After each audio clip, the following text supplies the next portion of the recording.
విషజ్వరాలతో డెంగ్యూతో బాధపడతా ఉంటే, ఇంకొక వైపు లక్షలాది మంది రైతులు రుణమాఫీ జరగలేదని ధర్నాలు చేస్తూ ఉంటే, ఆందోళన చేస్తూ ఉంటే, వాటి నుంచి డైవర్ట్ చేయడానికి, ప్రజల దృష్టి మరల్చడానికి ఒక డైవర్షన్ పాలిటిక్స్కు ఈ ప్రభుత్వం ప్రయత్నం చేస్తూ ఉంది. హైడ్రా పేరిట హైడ్రామా నడుపుతూ ఉన్నారు. ప్రతిపక్షాలను టార్గెట్ చేసుకొని పనిచేస్తూ ఉన్నారు. ఇవాళ మా పల్లా రాజేశ్వర రెడ్డి గారు వాస్తవానికి ఆయన ఒక ఉద్యమకారుడు, నిక్కచ్చిగా నిజాయితీగా తెలంగాణ ఉద్యమంలో పనిచేసినటువంటి నాయకుడు పల్లా రాజేశ్వర రెడ్డి గారు. తెలంగాణ ఉద్యమంలో పోరాటం చేసి ఎన్నో కేసులు అరెస్టులు అయినటువంటి నాయకుడు పల్లా రాజేశ్వర రెడ్డి గారు. ఆయన ఆనాడు ఉద్యమంలోనైనా, మొన్నటి ప్రభుత్వంలోనైనా, నేడు ప్రతిపక్షంలోనైనా ప్రజల పక్షాన ఒక నిబద్ధత కలిగిన, నిజాయితీ కలిగిన ప్రజాప్రతినిధిగా, ఒక కార్యకర్తగా, ఒక ఉద్యమ నాయకుడిగా పనిచేసినటువంటి నాయకుడు పల్లా రాజేశ్వర రెడ్డి గారు. కానీ ఇలా రేవంత్ రెడ్డి గారు కొంతమందిని టార్గెట్ పెట్టుకొని ఇలా ఆయన పార్టీలో చేరాలి, అయితే కండువా కప్పుకోండి, లేకపోతే మిమ్మల్ని ఇబ్బంది పెడతాం, మీ మీద అక్రమ కేసులు పెడతాం, మీ ఆస్తులు కూల్చేస్తాం అనే ధోరణితో ఇలా రేవంత్ రెడ్డి గారు ప్రభుత్వం పనిచేస్తూ ఉంది. మనకు కనబడతలేదా? పటాన్చెరు ఎమ్మెల్యే మహిపాల్ రెడ్డి గారి మీద అక్రమ మైనింగ్ కేసులు పెట్టి నువ్వు 300 కోట్ల ఫైన్లు వేసి ఆయనను నానా ఇబ్బందులు పెట్టి ఇప్పుడు కండువా కప్పినవి అయిపోయింది. కండువా కప్పంగానే మైనింగ్ కేసు అటకెక్కింది, కేసులు మూలకపడ్డాయా లేవా? అదే రకంగా నువ్వు పల్లా రాజేశ్వర రెడ్డి గారి మీద ఒత్తిడి చేస్తున్నావు, పల్లా రాజేశ్వర రెడ్డి గారిని ఇబ్బంది పెట్టాలని చూస్తున్నావు. కానీ ఆయన నిక్కచ్చిగా నిజాయితీ కలిగిన, నిబద్ధత కలిగిన నాయకుడు కనుక ఇవాళ ఆయన మీద ఎన్ని కేసులు? పల్లా రాజేశ్వర రెడ్డి గారి మీద ఈ ప్రభుత్వం వచ్చిన తర్వాత ఇప్పటి వరకు 6 కేసులు పెట్టినారు. చివరికి ఆయన భార్య మీద, ఆయన పిల్లల మీద కూడా అక్రమ కేసులు పెట్టినారు. చీమకు కూడా హాని చేయని కుటుంబం ఆ కుటుంబం అట, ఆయన భార్య, ఆయన కొడుకు ఎవరి మీదనో దాడి చేసిందట. దాడి చేస్తే దాని మీద అక్రమ కేసులు. అసలు దాడి చేస్తే మరి ఆధారాలు ఉండాలి కదా. ఏదో ఒక రకంగా మానసికంగా ఇబ్బంది పెట్టాలి, పొలిటికల్గా ఇబ్బంది పెట్టాలి, ఆర్థికంగా ఇబ్బంది పెట్టాలి అని రకరకాల కుట్రలకు రేవంత్ రెడ్డి గారి ప్రభుత్వం ఇవాళ ప్రయత్నం చేస్తూ ఉంది.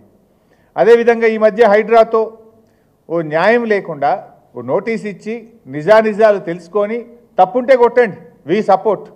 అంతెందుకు, పల్లా రాజేశ్వర రెడ్డి గారి కాలేజీలో చెరువు భూమి కానీ ప్రభుత్వ భూమి కానీ ఒక్క ఇంచున్నా చెప్పండి, రాజేశ్వర రెడ్డి గారు 24 గంటల్లో కొట్టేస్తారు. కానీ మీరు ఏ రూల్స్ లేవు, ఏ నిబంధనలు లేవు, రాత్రి వచ్చి కొట్టమంటే ఇన్స్టిట్యూషన్స్ని కొట్టద్దు కదా. దాని ఎఫెక్ట్ ఎవరి మీద పడితే అక్కడ దాదాపు 1000 మందికి వైద్యం పొందుతూ ఉంటారు, అక్కడ 100 మంది విద్యార్థులు చదువుతూ ఉంటారు. ఆ ఇన్స్టిట్యూట్లను కొట్టి రాజకీయంగా పల్లాను ఎదుర్కోలేక ఆర్థికంగా ఆయన దెబ్బ కొట్టడం ఇది సరి అయినటువంటిది కాదు.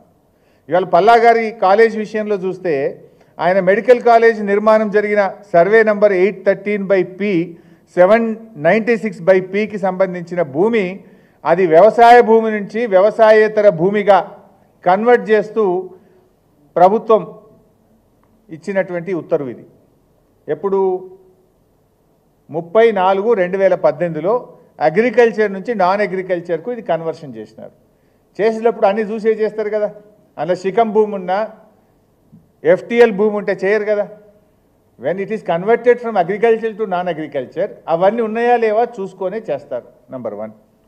నంబర్ 2, ఇరిగేషన్ డిపార్ట్మెంటు అప్పుడు సర్వే చేసి చాలా స్పష్టంగా ఇందులో FTL భూమి కానీ బఫర్ కానీ లేదు అని చెప్పి ఇరిగేషన్ డిపార్ట్మెంట్ ఇచ్చినటువంటి లెటర్.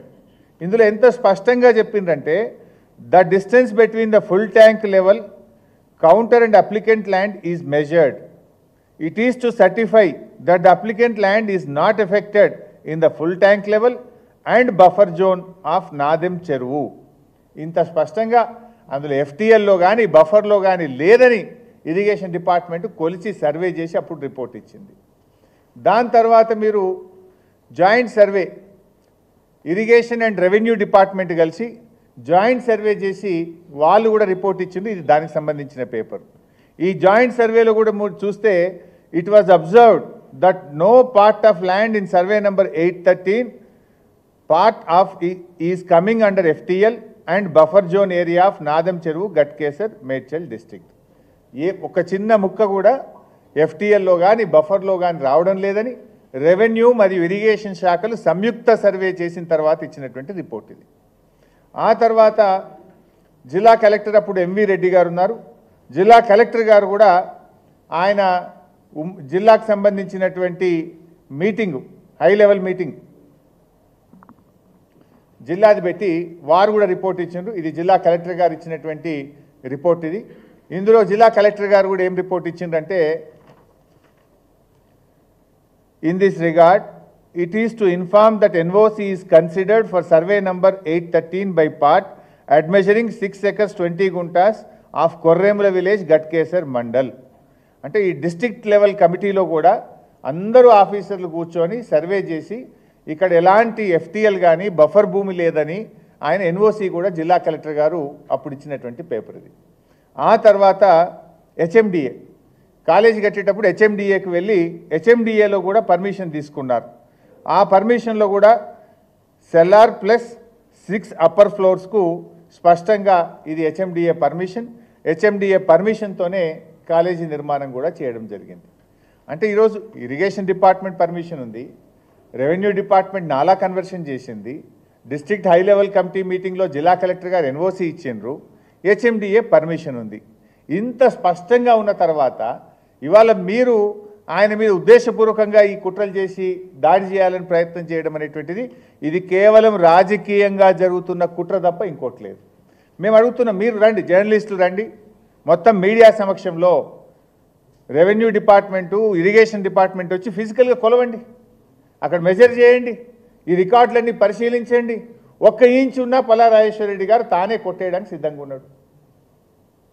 ఆ రోజు చెరువు మత్తడి దుంకేటప్పుడు ఎఫ్టీఎల్ ఎక్కడ దాకుందో చూసి మత్తడి దుంకేటప్పుడు ఎఫ్టీఎల్ను గుర్తించి దాని నుంచి బఫర్ జోన్ కూడా కొలిచి ఆ రోజు ఎన్ఓసి ఇచ్చిండ్రు. ఇంత స్పష్టంగా ఆధారాలు ఉన్న తర్వాత ఇవాళ పల్లా గారి మీద ఈ రకంగా చేయడం అనేటువంటిది మంచిది కాదు. నేను అధికారులను కూడా కోరుతా ఉన్నా, ఇవాళ ప్రభుత్వాలు ఎవరు శాశ్వతం కాదు, మీరు అత్యుత్సాహంగా బురద జల్లడం చేయకండి, నిజంగా ఉంటే చేయండి. మేమేమి హైడ్రాకు వ్యతిరేకం కాదు, అక్రమ కట్టడాలను ఖచ్చితంగా కొట్టాల్సిందే, దాన్ని మేమేం సమర్థించం, ఎక్కడ కూడా ఈ అక్రమాలను మేము సమర్థించం. కానీ టార్గెటెడ్గా పొలిటికల్గా రాజకీయ ప్రేరితమైనటువంటి దాంట్లో అధికారులు అత్యుత్సాహాన్ని ప్రదర్శించొద్దు. దయచేసి డాక్యుమెంట్స్ అన్ని పరిశీలించండి, న్యాయాన్ని గుర్తించండి, అన్నీ చేసిన తర్వాత నోటీస్ ఇచ్చి పద్ధతిలో చేయండి ఏదైనా చేస్తే. కానీ అధికారం ఉంది కదా అని, వాళ్ళు చెప్పింది కదా అని రాత్రికి రాత్రి చేసి బుల్డోజింగ్ పద్ధతిని చేయకూడదని చెప్పి మేము అధికారులకు కూడా ఈ సందర్భంగా చెప్తా ఉన్నాం. ఎందుకంటే రాజకీయంగా అంటే పల్లా రాజేశ్వర రెడ్డి గారు కొట్లాడతాం, బీఆర్ఎస్ పార్టీ మేము అందరం కొట్లాడతాం. కానీ రాజకీయంగా ఉన్నటువంటి కక్షను అటు విద్యా సంస్థల మీదనో ఆసుపత్రుల మీదనో మనం చేయడం సరియైంది కాదు. రాజకీయ కక్షలకు ఆసుపత్రులు విద్యా సంస్థలు కేంద్రం కాకూడదు అని చెప్పి నేను ఈ సందర్భంగా ప్రభుత్వాన్ని తెలియజేస్తా ఉన్నా. ఎందుకంటే ఇక్కడ ఇంకో విషయం కూడా ఉంది. ఇప్పుడు ఇది ఒక్క విషయమే కాదు, ఇంత స్పష్టంగా కనబడుతుందంటే రాజేశ్వర రెడ్డి గారి మీద 6 కేసులు పెట్టిండ్రు ఆ కుటుంబం మీద. ఆ కేసులు కూడా ఎట్లంటే అసెంబ్లీ ఎలక్షన్స్ అప్పుడట రాజేశ్వర రెడ్డి గారు కండువా వేసుకొని పోలింగ్ కేంద్రంలోకి పోయిండ్రని కేసు పెట్టిండ్రు. ఎప్పుడు పెట్టిండ్రు కేసు? ఎలక్షన్ అయిపోయినాక 6 నెలలకు పెట్టిండ్రు. రూల్స్ ఏముంటాయంటే ఎలక్షన్కి సంబంధించిన కేసులు ఏదైనా ఉంటే 3 నెలల లోపలనే పెట్టాలి. పెడితే కూడా అది ఎలక్షన్ ఆఫీసర్లో అధికారులో పెట్టాలి. రాజేశ్వర రెడ్డి గారి చేతిలో ఓడిపోయిన వ్యక్తి 6 నెలల తర్వాత దరఖాస్తు ఇస్తాడు, దాని మీద కేసు రిజిస్టర్ చేస్తాడు. ఇట్లా ఈ రకమైనటువంటి అక్రమ కేసులు ఆయన మీద ఒక 6 కేసులు పెట్టిండ్రు. అంతేకాకుండా ఈ రాష్ట్రంలో మరో దుర్మార్గమైనటువంటి విషయం ఏంటంటే కేవలం మా పార్టీ ఎమ్మెల్యేలు పల్లా రాజేశ్వర రెడ్డి గారు, మరి రాజశేఖర్ రెడ్డి గారు, మల్లారెడ్డి గారు, వారి తమ్ముడు, ఈ 4-5 కాలేజీలు తప్ప రాష్ట్రంలోని అన్ని ఇంజనీరింగ్ కాలేజీలకు సీట్లు పెంచిండ్రు. 99% కాలేజీలకు సీట్లు పెంచిండ్రు. ఒక్క 4 టార్గెట్ చేసిండ్రు. ఎవరు? వాళ్ళు మా బీఆర్ఎస్ ఎమ్మెల్యేలు. దానికి జేఎన్టీయూ అనుమతి ఉంది, సీట్లు పెంచడానికి ఏఐసిటి అనుమతి ఉన్నది, అవసరమైన ఎక్విప్మెంట్ ఉన్నాయి. ఈవెన్ హైకోర్టు కూడా డైరెక్షన్ ఇచ్చింది.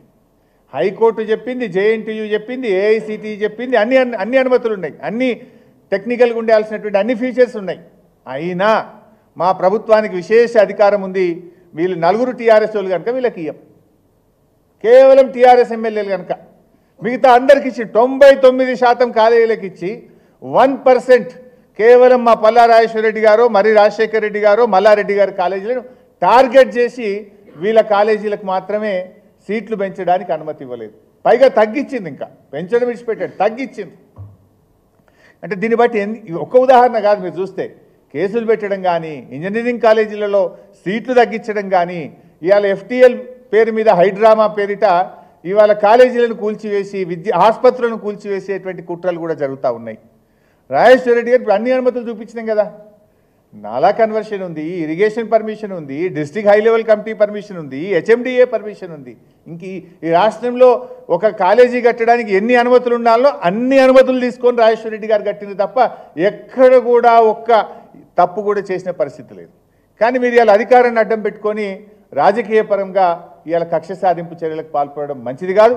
దీన్ని మానుకోవాలని, ఒకవేళ మీకు అనుమానం ఉంటే మీడియా సమక్షంలో అధికారులు వచ్చి పల్లా రాజేశ్వర రెడ్డి గారి సమక్షంలో మీరు కొలవండి, నోటీస్ ఇవ్వండి. దెన్ ఏదైనా ఒక ఇంచ్ ఉన్న రాజేశ్వర రెడ్డి గారి కొట్టుకోవడానికి సిద్ధంగా ఉన్నారు. కానీ మీరు రాత్రి వస్తే అక్కడ ఏముంటుంది, మెడికల్ కాలేజ్. అది మెడికల్ కాలేజీలో చాలా కాస్ట్లీ ఎక్విప్మెంట్ ఉంటాయి. ఈవెన్ పిల్లలకు నేర్చుకోవడానికి డెడ్ బాడీస్ కూడా ఉంటాయి అక్కడ.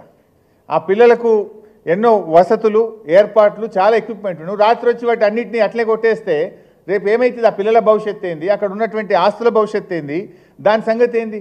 అంటే వీళ్ళు ఏంటంటే ఉద్దేశపూర్వకంగా ఇబ్బంది పెట్టాలనేటువంటి ఒక ప్రయత్నానికి పాల్పడుతున్నారు కనుక ప్రజలకు ఈ విషయం తెలవాలి కనుక, ఈ కుట్ర ప్రజలకు అర్థం కావాలి కనుక అధికారులు కూడా అర్థం చేసుకోవాలని, ప్రభుత్వం కూడా ఈ కక్ష సాధింపు చర్యలు మానుకోవాలని చెప్పి మేము చెప్తా ఉన్నాం. ఎలా మీరు ఆలోచించండి. నేను మీడియాను కూడా కోరుతా ఉన్నా, మనకు మీడియాలో నేనంతా హైడ్రా తప్ప ఇంకోటి కనబడతలేదు. ఓకే, హైడ్రా